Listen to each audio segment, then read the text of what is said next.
At the G7 summit in France, it was interesting that the French put Ukraine on the top of the agenda. And who was there? Zelenskyy. He wasn't due to meet Trump in any formal sense, but he did.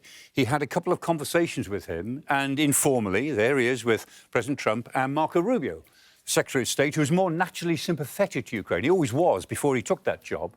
And there is Zelenskyy making his point. What's being said at this summit is that, in fact, the Ukrainians are in a different position now. They do have cards to play because things are going much better for them on the battlefield.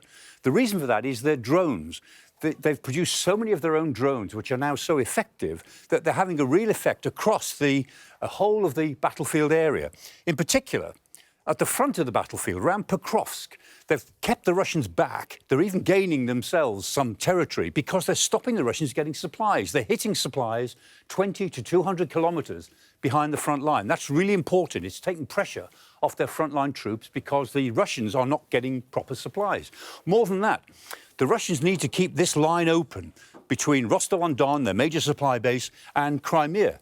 There's only two routes into Crimea, Zankoy and further to the northwest. There's northeast route, northwest route, and then there's the Kerch Bridge down here. Crimea, geographically, is very easy to cut off. And there is one particular road, the R280, as the Russians number it, the Ukrainians number it differently, but the Russians call it the Novorossiya Highway, the New Russia Highway, using the phrase that Catherine the Great used for her conquests into this part of the world. And Ukrainian drones have made this highway, the R280, very difficult for the Russians. That's become a bit of a thunder run for them, trying to get their supplies into Crimea. The reason that the Ukrainians are doing that is that they've been trying since 2023 to make Crimea unviable. Not viable as a place to live, it's a very pleasant place to be, but unviable as a place for Russians to live, and not viable as a military base, to detach it from the whole Russian war effort.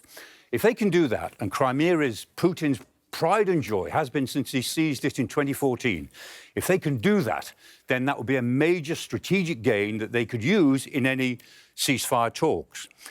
More than that, the Ukrainians have also been using their long-range drones to hit Russia directly. Zelenskyy today issued this bit of footage, he says, was from a refinery near Moscow. What we're certain of is that the Ukrainians are hitting Moscow and St. Petersburg and other areas in Russia frequently. And they're hitting refineries, they're hitting petrol distribution, they're causing a real problem for fuel distribution and availability throughout Russia, to the point where the Russian economy is already stuttering and the Ukrainians are able to make it a bit worse.